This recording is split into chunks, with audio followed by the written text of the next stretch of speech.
மீண்டும் ஒரு lockup death. அதாவது இந்த போலீஸ் ப்ரூட்டாலிட்டியில் வந்து இது வரைக்கும் ஆயிரக்கணக்கான பேர் செத்துருப்பாங்க. அதில் நம்மளுக்கு கண்ணுக்கு தெரிஞ்சது அப்படின்னு பார்க்குறப்ப நம்ம சாத்தாங்குளம் அஜித்னு ஒருத்தர் இறந்தார். அதுக்கப்புறம் இப்போ பார்த்திங்கன்னா அருணாச்சலம் அப்படின்னு சொல்லிட்டு தூத்துக்குடியில் ஒரு பையன் அவனை கூப்பிட்டு விசாரணைக்குன்னு கூப்பிட்டு போய் அடித்து கொண்டிருக்கிறாங்க. ஸோ இது நம்ம கண்ணுக்கு தெரிஞ்சதுனால அது பேசுகிறோம். கண்ணுக்கு தெரியாமல் எத்தனையோ பேர் வந்து அப்பாவிங்க வந்து அவங்களாம் கொன்று புதைச்சிருப்பாங்க. இந்நேரத்துக்கு அவங்கள வந்து கேட்கறதுக்கு கூட நாதி இருந்திருக்காது. வெளியூர்லேருந்து வந்து வேலை செஞ்சுட்டு இருப்பாங்க. இங்கே புதைச்சிட்டாங்க அப்படின்னா அந்த ஊரில் அவங்களோட வயசான அம்மாவோ பாட்டியோ வந்து இங்கே வந்து கேள்வி கேட்க போகிறாங்களா, போராட போகிறாங்களா? வெளியில் வந்திருக்காது. அவனுங்களும் சோறு பிரியாணியை போட்டு நல்லா தின்னுட்டு தெம்பாக வந்து அடுத்தவனை போட்டு அடிக்கிறதுக்கு கிளம்பியிருப்பாங்க. ஸோ இந்த லாக்அப் டெத் அப்படின்ற ஒரு விஷயத்த வந்து நம்ம இதை எப்படி தான் தடுக்கிறது? முதல்ல இது ஏன் நடக்குது?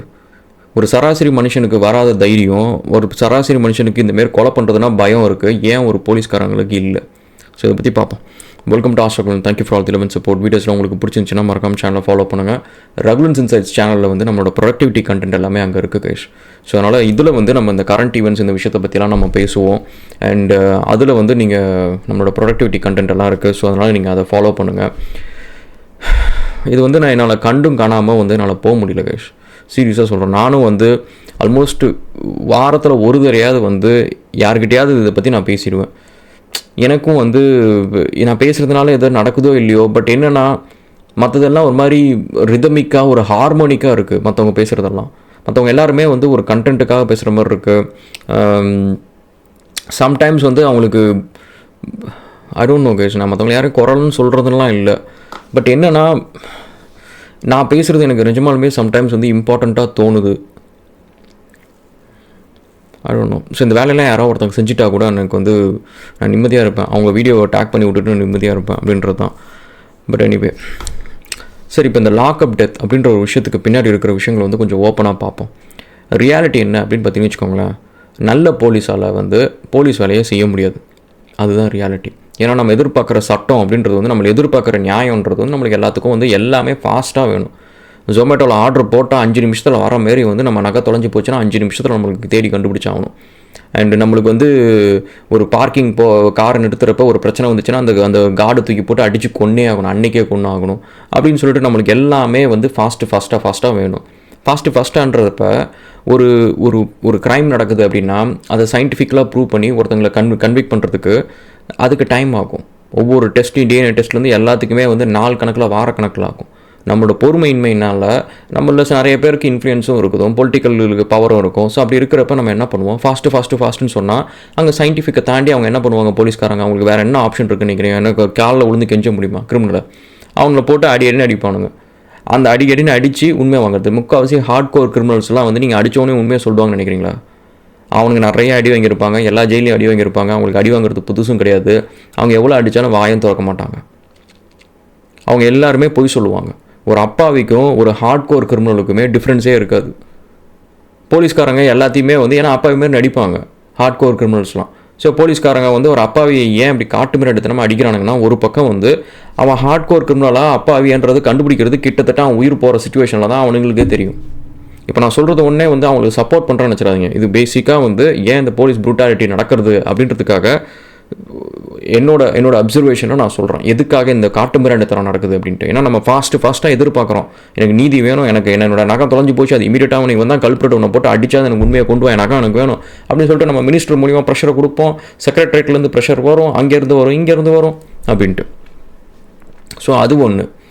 செகண்ட் வந்து எல்லா ரூலிங் பார்ட்டிக்குமே வந்து இந்தமாரி அடாவடி பண்ணுற போலீஸ் தான் வேணும். நான் போலீஸ் இல்லடா பொறுக்கி அப்படின்னு சொல்கிறப்ப புல்லரிச்சு போச்சு இல்லை உங்களுக்கு. அதுதான் ரியாலிட்டி. அந்த படத்தில் பார்த்தது நல்ல போலீஸ் இல்லை. அந்தமாரி போலீஸுக்கு தான் வந்து பதவி உயர்வு கிடைக்கும். அந்தமாரி போலீஸை தான் நீங்கள் வந்து கண்ணில் பார்ப்பீங்க. அந்தமாரி போலீஸ் தான் வந்து எல்லா வேலையும் செஞ்சிட்ருக்கு. ஏன்னா அந்தமாரி போலீஸ் தான் வந்து அவங்களுக்கு தேவை. நியாயமான ஒரு போலீஸை கொண்டு போய் இப்போ டெல்லியில் இருக்கிற ஸ்டூடெண்ட் ப்ரொட்டஸ்ட்டில் போயிட்டு ஒரு கம்பில் ஆணியை வச்சு அடித்து எல்லாத்தையும் மூஞ்சி மரம்லாம் பேருங்க, பொண்ணுங்கள்லாம் போட்டு அதை பண்ணுங்க இதை பண்ணுங்க அப்படின்னு சொன்னால் ஒரு நல்ல போலீஸால் ஒரு நல்ல மனுஷனால் பண்ண முடியுமா? அவனை வச்சுக்கிட்டு அந்த ப்ரொட்டஸ்ட் எப்படி அவனுங்க மேனேஜ் பண்ணுவானுங்க? இந்தமாரி 1008 ப்ரொட்டஸ்ட், 1008 சில கலவரம், 1008 பிரச்சனை வரும். எல்லா இடத்துலையும் நல்ல போலீஸ் 1000 போலீஸை கொண்டு போய் வச்சுக்கிட்டு என்ன பண்ண முடியும்? பூஜையாக போட முடியும்? அவன் தப்பு பண்ண மாட்டான், அவன் அனாவசியமாக ஒருத்தங்க மேலே கை வைக்க மாட்டான், அடிக்க மாட்டான். அவனை வச்சுக்கிட்டு என்ன பண்ண முடியும்? ஸோ நல்ல போலீஸெல்லாம் வந்து தேவைப்படாது. ரூலிங் பார்ட்டிக்கு இந்த மாதிரி போலீஸ் இல்லடா பொறுக்கிறா அப்படின்ற மாதிரி சொல்கிற போலீஸ் தான் தேவைப்படுது. அவங்கள வச்சு தான் வேலையாகும். கண்ணு முன்னாடி பாருங்கள். வேறு என்ன நீங்கள் பண்ணுவேன்னு நினைக்கிறீங்க?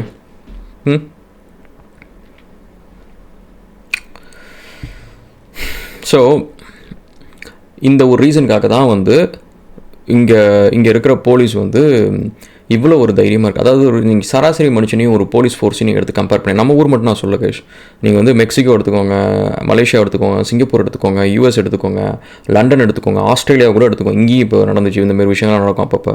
ஸோ அதுமாரி உலகம் முழுக்க நீங்கள் வந்து எடுத்துக்கோங்க. ஏன் எல்லாம் ஒரு கிளியர் கட் பேட்டர்னாக ஒரே மாதிரி இருக்கு? ஒரு சராசரி மனுஷனுக்கு வந்து 2 விஷயம் இருக்குது. ஒன்று வந்து கொல்ற அளவுக்கு தைரியம் வருது, இன்னொன்று வந்து கொல்றதுக்கு பயம். ஸோ இந்த 2 விஷயம் இருக்குது பார்த்தீங்களா? இது 2த்துக்கும் ஒரு டிஃப்ரென்ஸ் என்ன அப்படின்னு பார்த்தீங்கன்னா, கொல்ற அளவுக்கு தைரியம் எப்போ வரும் அப்படின்னா, அவன் மாட்டிக்க மாட்டேன் அப்படின்னு தெரிஞ்சால் அந்த தைரியம் வரும். ஓகேவா? இன்னொரு பக்கம் வந்து அவனுக்கு அந்த தைரியம் வருதோ இல்லையா, அளவுக்கு மீறியான கோவம் வருது அப்படின்னா, அந்த கோவத்தில் அவன் செய்வான் கண்மூடித்தனமாக. அப்போ வந்து அந்த கண்மூடித்தனமாக அவன் பண்ணுறப்ப வந்து அவனுக்கு தைரியம் இருக்குதோ இல்லையோ, ஆனால் அந்த நேரத்தில் அவனுக்கு பயமே இல்லை. ஏன்னா அவனுக்கு அதை பற்றி தெரியல, இதோட கான்சிக்வன்சஸ் என்னன்னு தெரியல, இது என்ன நடக்கும்னு அவன் எதிர்பார்க்கல, அதை பற்றி யோசிக்கவே இல்லை. கோவத்தில் வந்து மூளை மங்கி போச்சு, அந்த கோவத்தில் அவன் செய்கிறான். பட் போலீஸ் செய்கிறது வந்து கோவத்தில் செய்யலை, அவங்க வந்து தெரிஞ்சு பண்ணுறாங்க, அவங்க தைரியமாக பண்ணுறாங்க, பயம் இல்லாமல் பண்ணுறாங்க. இந்த 2 காம்பினேஷனை நல்லா யோசிச்சு பாருங்கள். ஒருத்தனுக்கு எதனால் தைரியம் வருது, ஒருத்தனுக்கு எதனால் பயமே இல்லை. தைரியம் ஏன் வருது அப்படின்னா, அவனுக்கு வந்து இந்தமாரி நடக்கிறது நார்மலான விஷயம், நிறைய தடவை அவன் பார்த்துருக்குறான். இந்தமாரி நடக்கிற 1000 கேஸ் வந்து மீடியாவுக்கு வர்றது கிடையாது, அது கேட்குறதுக்கு நாதி கிடையாது. அது கேட்குறவங்களுக்கு இதை பற்றி என்ன பண்ண முடியும்? நீங்கள் ஒரு படிப்பறிவு இல்லாத ஒரு வயசான அப்பா அம்மா இருக்கிறாங்க, அவன் பையனை கொண்டு போய் நீங்கள் அடித்து கொண்டுட்டீங்க, சுற்றி அவங்களுக்கு நாதியே கிடையாது. ஊர்க்காரங்க வந்து இதை பற்றி எதுவும் பெருசாக எடுத்து கேட்கல. அந்த 2 அப்பா அம்மா வயசானவங்க வந்து எங்கே போய் யார்கிட்ட கேட்பாங்க? அவங்க வெளி உலகமே தெரியாது. அவங்கள்ட்ட போய் அவங்க பையன் வந்து காக்காவல்ப்பு வந்து இறந்துட்டாங்க அப்படின்னு சொல்லி கொண்டு போய் கொடுத்துட்டாங்க, சடலமாக கொடுத்தாங்கன்னா அவங்களுக்கு என்ன தெரியும்? அவங்க நினச்சிப்பாங்க, ஆமாம் பையன் அப்படி இறந்துட்டான் அப்படின்னு சொல்லி நினச்சிட்டு அவங்க வந்து தகனம் மட்டும் அவங்க வீட்டுக்கு போயிடுவாங்க. அதை தான் இந்த ஸ்ட்ராட்டஜி தான் இப்பயும் பண்ணியிருக்கிறாங்க. இந்த பையன் வந்து அண்ணாமலைன்ற பையன் வந்து டாஸ்மார்க்கில் ஒர்க் பண்ணியிருக்கிறான். முடிஞ்சதுக்கப்புறம் வந்து அவன் வந்து சைடில் ஏதோ விற்றுருக்கிறான். நீங்கள் நல்லா யோசிச்சு பாருங்கள், போலீஸ் வந்து நியாயத்துக்கும் தர்மத்துக்காகவும் வந்து விற்றுருக்கான், அவனை வந்து போட்டு அடிச்சிருக்குன்னு நினைக்கிறீங்களா? இவங்களுக்கு கொடுக்க வேண்டிய கமிஷனை கொடுக்காம அவன் விற்றுருக்கிறான். இதுதான் பிரச்சனை. வேறு எதுக்காக நீங்கள் அடிக்கும்னு நினைக்கிறீங்க? கவர்மெண்ட்டுக்கு போக வேண்டிய காசை ஏன்ப்பா நீ வந்து திருடி விற்கிற? கவர்மெண்ட்டுக்கு வந்து கரெக்டாக காசு கட்ட வேண்டியது தானே, கவர்மெண்ட் அப்புறம் எப்படி வந்து மற்ற வேலையெல்லாம் செய்யும் அப்படின்னு சொல்லிட்டு கவர்மெண்ட்டோட காசை திருடினான்றதுக்காக போட்டு அடித்தாங்கன்னு நீங்கள் நினைக்கிறீங்களா? அவங்களுக்கு கொடுக்க வேண்டிய கட்டிங் போகலை, அந்த கட்டிங் போகலைன்ற ஆத்திரத்தில் அடிச்சிருக்கிறாங்க. ஸோ அப்போ போலீஸ்க்கு மட்டும் இந்த தைரியம் வருது, பயமே இல்லை அப்படின்றப்ப என்னென்னா, தைரியம் வரதுக்கான ரீசன் வந்து இதுக்கு மேலே இருந்தும் நம்மளுக்கு வந்து அவங்களுக்கு வந்து வந்திருக்கும், ஆர்டர்ஸ் வந்திருக்கும். இதேமாரி நிறைய விஷயம் கண்ணு முன்னாடி நடந்திருக்கும், அவங்களோட சீனியர்ஸ் பண்ணியிருப்பாங்க, இதேமாரி லாக்அப் டெத்து பண்ணியிருப்பாங்க, லாக்அப்பில் ரேப் நடக்கும், இதெல்லாம் நடந்திருக்கும். இது எல்லாத்தையும் பார்த்து தான் வராங்க. ஸோ அப்படி வரப்போ இது சாதாரணமாக நடக்கிற விஷயந்தான், அவங்களுக்கு தெரியும். பயமே ஏன் இல்லை அப்படின்னா, அவங்களுக்கு தூக்கத்திறனை கிடைக்காது. அவங்களுக்கு வந்து மிஞ்சி போனால் இடமாற்றம் பண்ணுவாங்க, இல்லைனா ஏதோ ஒரு டம்மி போஸ்ட்டில் பண்ணுவாங்க, மக்கள் எல்லாத்தையும் மறந்துடுவாங்க. அதுக்கப்புறம் திரும்ப தூக்கி ஏதோ ஒரு இதில் வந்து இன்ஸ்பெக்டராக போட்டு விட்ருவாங்க. திரும்ப அதே போஸ்ட்டு வேறு ஊரில் நடக்கும், யாருக்கும் அதை பற்றி தெரியாது, இவங்களோட ஃப்ளாஷ்பேக் என்ன, ஹிஸ்ட்ரி என்ன, எதுவுமே தெரியாது. திரும்ப ஃபஸ்ட்லேருந்து க்ளீன் ஸ்லேட்லாம் ஆரம்பிப்பாங்க. ஸோ அப்போ வந்து தைரியமாக பண்ண வேலையை திரும்ப பண்ண முடியும், பயமும் கிடையாது. அண்ட் ஆல்சோ இதுதான் அவங்கள்ட்ட இருந்து எக்ஸ்பெக்டடும் கூட. இந்த மாதிரி தான் ஃபாஸ்ட் ஃபார்வர்டாக நம்மளுக்கு ஒரு விஷயத்தில் வந்து நம்மளுக்கு ஒரு ஜட்ஜ்மெண்ட் வேணும், என்ன கண்டுபிடிச்சி கொடுங்க அப்படின்னு சொல்லிட்டு நம்ம வந்து ப்ரெஷரை கொடுத்தோம் அப்படின்னா, அவங்க ப்ரெஷரை கொடுத்து அவங்க என்ன செய்ய சொல்கிறாங்க? ப்ரெஷரை கொடுத்து எல்லாம் சயின்டிஃபிக்காக வந்து ப்ரூவ் பண்ணுங்கள், எவிடன்ஸ் எடுத்து எல்லாம் செக் பண்ணுங்கள், இன்வெஸ்டிகேட் பண்ணுங்கள், டிடெக்டிவ் வேலை பண்ணுங்கள். இவங்க பேட்மேன் ஆகலாம். இவங்களுக்குலாம் என்ன இன்வெஸ்டிகேஷன் தெரியும்? இப்போ காட்டு மாதிரி எடுத்துமா அடித்து அவன் உண்மை வருதோ இல்லையோ, நீ நல்லா வேணா செத்து போகிறான், இல்லைனா வந்து கல்பிரிட்னா இப்படி தான் கடைசியாக சாகிறதுக்கு முன்னாடி உண்மையை சொல்லிட போகிறான், சொல்லிட்டானா நகை கிடச்சிட போகுது. இப்படி தான் வந்து சால்வ் பண்ணுற கேஸ் எல்லாம் முக்கால்வாசி. ஸோ அதனால் அவங்கள மட்டும் தப்பு சொல்கிறது பிரச்சனை இல்லை. இந்தமாரி போலீஸ்ட்டு ப்ரெஷர் கொடுத்து உண்மை வாங்கணும் அப்படின்னு நினைக்கிறவங்க எல்லாத்துக்குமே இது காரணம் தான். ஸோ அப்போ இதுக்கு என்ன தான் என்ன சொல்யூஷன் அப்படின்னா வந்து சொல்யூஷன் வராது. நான் இப்போயே சொல்லிடுறேன், நீங்கள் எந்த கவர்மெண்ட்டு யார் வந்தாலும் சரி, இப்போ உங்களோட கோவத்தை வந்து தணிக்கிறதுக்காக வந்து பொலிட்டிஷியன்ஸ் வழக்கமாக பொலிட்டிஷியன்ஸ் வேலையை செய்வாங்க. பாருங்கள், இந்த போலீஸ் தூக்கி நான் ஜெயிலில் போட்டேன், இந்த போலீஸ்க்கு தண்டனை கொடுத்துட்டேன் அப்படின்னு செய்வாங்களே தவிர, திரும்ப அடுத்தது இதேமாரி ஒரு போலீஸ் செய்கிறதுக்கான தைரியம் வராமல் இருக்கிறதுக்கு என்ன பண்ணணும் அப்படின்றத செய்ய மாட்டாங்க. அது என்ன பண்ணணும் அப்படின்னு பார்த்தீங்கன்னா, பயம் ஏன் வரல? பயம் வரல ஏன்னா இம்யூனிட்டி. அவங்களுக்கு வந்து தப்பு செஞ்சால் அவங்க தப்பிச்சிருவோம், நம்மளுக்கு தப்பிக்கிறதுக்கான வழி இருக்குது, லூப் ஹோல் இருக்குது அப்படின்றது தெரிஞ்சதுனால தான். ஒரு சராசரி மனுஷனுக்கும் அதேமாரி துணிச்சல் வந்துச்சு அப்படின்னா, அதேமாரி பயம் இல்லைன்னா கொலை ஊர் ஃபுல்லாக நடந்துகிட்ருக்கும். ஏன் இந்த இம்யூனிட்டியை முதல்ல எடுக்கணும். இந்த இம்யூனிட்டி எடுத்துகிட்டு அவங்கள வந்து கொலை நடந்துச்சு அப்படின்னா சராசரி மனுஷன் மாதிரி வந்து ப்ரீ மெடிடேட்டட் மர்டர் அது. அவ்வளோதான், கூட்டிகிட்டு போய் அவனை அடித்து கொண்டிருக்கிறாங்க. அந்த பையன் 6 நாள் கோமாவில் இருந்திருக்கிறான். எந்திரிச்சு அவன் பேசிட்டு உண்மையை எல்லாத்தையும் சொல்லிட்டு செத்துருக்கிறான். திரும்பி போலீஸ் போய் சொல்லியிருக்கான் அவன்கிட்ட. போலீஸ் வந்து எல்லார்ட்டையும் சொன்னது என்னன்னா, அவன் வந்து அதுக்கப்புறம் போகிறப்ப காக்காவல் வந்துருச்சு, அதுக்கப்புறம் அவனை கொண்டு போய் ஹாஸ்பிட்டலில் சேர்த்தோம் அப்படின்னு சொல்லிட்டு போய் சொல்லியிருக்கு. கடைசியாக அவன் எந்திரிச்சு அவன் சொல்லியிருக்கான் எனக்கு காக்காவலுப்புலாம் வரல அப்படின்னு சொல்லியிருக்கான். இப்போ இந்த வாக்குமூலம் கொடுத்ததுக்கப்புறமும் என்ன நடக்கும்னு நினைக்கிறீங்க? நம்ம கோவமாக இருக்கிற வரைக்கும் ஆக்ஷன்லாம் அப்படியே பரபரம் நடக்கும். அதை அப்படியே இழுத்துக்கிட்டே இருப்பாங்க. கொஞ்ச நாள் கழிச்சு நம்ம அடுத்த பிரச்சனை வந்துடும், நம்ம டைவர்ட் ஆகிடுவோம். இதை விட்டுட்டு அதுக்கப்புறம் இவனை இடமாற்றம் பண்ணுறோம், அதை பண்ணுறோம், இதை பண்ணுறோம் அப்படின்னு சொல்லிட்டு சுற்றி வந்துட்டு அடுத்த வேலையை கொடுத்துட்ருவாங்க. அவ்வளோதான். ஸோ அதை இம்யூனிட்டியை எடுக்க மாட்டாங்க. நான் இப்போவே சொல்கிறேன், எந்த அரசாங்கம் வந்தாலும் சரி முக்கால்வாசி கண் துடைப்புக்காக ஏதோ ஒரு ஜிஓ பாஸ் பண்ணுவாங்க, ஏதோ ஒன்று நடக்கும். மற்றபடி வந்து இந்த லாக்அப் டெத்தெல்லாம் தடுக்கவே முடியாது. அவங்களுக்கு இந்தமாரி அடாவடியான போலீஸை வச்சு தான் வந்து அவங்களுக்கு ஆட்சியே பண்ண தெரியும். எல்லா கவர்மெண்ட்டுக்குமே. நான் இந்த கவர்மெண்ட்டு அந்த கவர்மெண்ட்லாம் சொல்ல, டிஎம்கேவாக இருக்கட்டும், ஏடிஎம்கேவாக இருக்கட்டும், டிவிகேவாக இருக்கட்டும், இல்லை ட்ரம்ப்பாக இருக்கட்டும், இல்லை பிஜேபியாக இருக்கட்டும், எந்த கவர்மெண்ட்டாக இருந்தாலும் சரி அடாவடி பண்ணுற போலீஸை வச்சு தான் வந்து அவங்க சட்டம் ஒழுங்கெல்லாம் பாதுகாக்க தெரியும். அவங்களுக்கு வந்து மற்ற வேறு எந்த ஒரு இதுவுமே தெரியாது. யூரோப்பில் வந்து நார்வே அந்த மாதிரி இடத்துலலாம் பார்த்திங்கன்னா க்ரைம் கம்மியாக நடக்குதுன்னு சொல்லிட்டு அவங்க வந்து சிறைச்சாலையாக மூடுறாங்க. அந்த அளவுக்கு வந்து மக்களை வந்து நெறிப்படுத்த முடியுது. நம்மளுக்கு உடனே பாப்புலேஷன் நிறையா இருக்குன்னு சொல்லாதீங்க, பிரச்சனை அது கிடையாது. நம்மளுக்கு அதுக்கான எந்த ஒரு முயற்சியும் எடுக்கிறது கிடையாது. க்ரைமை கம்மி பண்ணுறதுக்கு அதோட ரூட் காஸ் என்ன, எங்கே இருந்து ஆரம்பிக்குது, யூத்தோட பாப்புலேஷன் வந்து அன்எம்ப்ளாய்மெண்ட் நிறையா ஆகுது, ஆணுச்சுன்னா அது க்ரைமாக போய் முடியுமே அப்படின்ட்டு இதை பற்றிலாம் அக்கறையே இல்லாமல் வெறுமனையாக ஸ்டாட்டிஸ்டிக்ஸில் வர நம்பரை மட்டும் நம்ம பார்த்துட்டு உட்காந்துட்டு இருக்கிறது. ஸோ இதுக்கான சொல்யூஷன் வந்து போலீஸ்க்கான இம்யூனிட்டி எடுக்கணும்.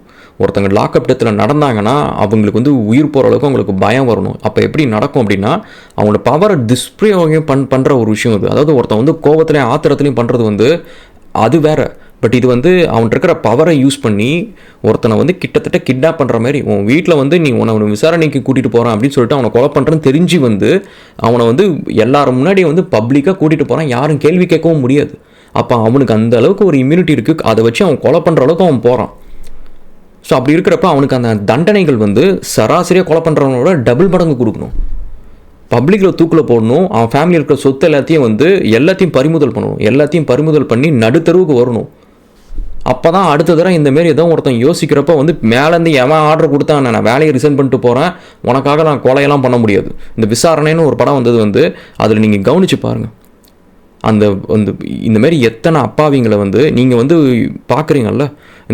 அங்கே வந்து ஒரு இது ரேப் நடந்துச்சு, இங்கே ரேப் நடந்துச்சு, அந்த குற்றவாளிகள் எல்லாத்தையும் வந்து அடித்து கொண்டுட்டு போனாங்க, அதை பண்ணாங்க இதை பண்ணாங்கன்ட்டு எத்தனை பேருக்கு தெரியும் அது உண்மையான குற்றவாளின்ட்டு? உங்கள் கோவத்தை தணிக்கிறதுக்காக ஏதோ ஒரு 4 அப்பாவியை வந்து இப்போ ஆந்திராவில் வந்து இதேமாரி ஒரு ரேப்புன்னு சொல்லிட்டு 4 பேரை கொண்டு போய் என்கவுண்டர் பண்ணாங்க.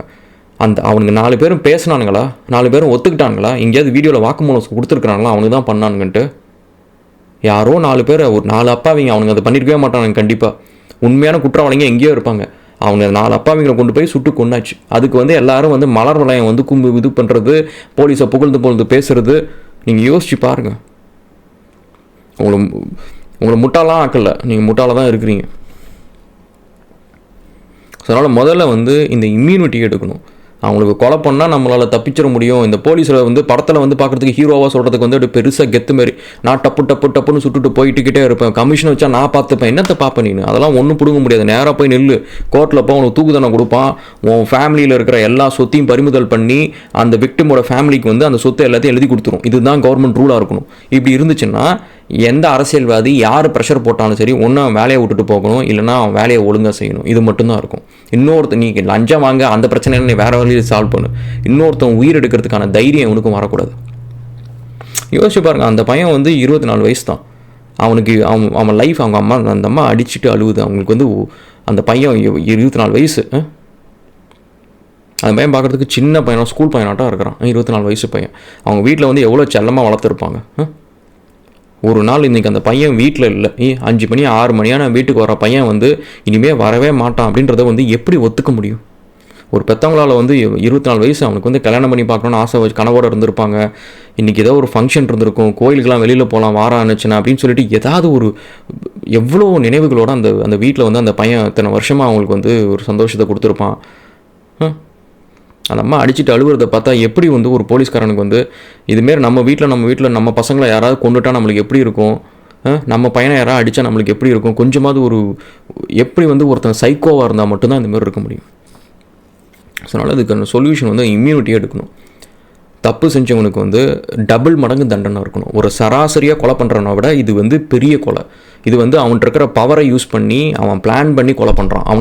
அவனுக்கு வந்து அவன்கிட்ட இருக்கிற இம்யூனிட்டி அவன் யூஸ் பண்ணுறான். ஒருத்தனை கொலை பண்ணுறதுக்கு அவன் முன்னாடியே பிளான் பண்ணி பண்ணுறான். இது ப்ரீ மெடிடேட்டன் பண்ணுறது. அங்கே இருக்கிறவங்க அது உடந்தையாக இருந்த எல்லாத்தையுமே வந்து அதிகபட்ச தண்டனை கொடுக்கணும். அவங்கள்ட்ட இருக்கிற எல்லா சொத்தையும் பறிமுதல் பண்ணணும். அந்த எல்லா ஃபேமிலி நடுத்தருவில் வந்து நிற்கிறத வந்து மற்ற போலீஸ்காரங்க எல்லாரும் பார்க்கணும். இவனே கேட்கலாம் அந்த ஃபேமிலி என்ன தப்பு பண்ணுச்சு அப்படின்னு சொல்லிட்டு. இந்தமாரி தப்பு பண்ணுற எல்லா போலீஸ்காரங்களும் நீங்கள் பார்த்தீங்கன்னா வந்து எல்லாம் 99% 100% வந்து பசங்க தான் இருக்கிறாங்க.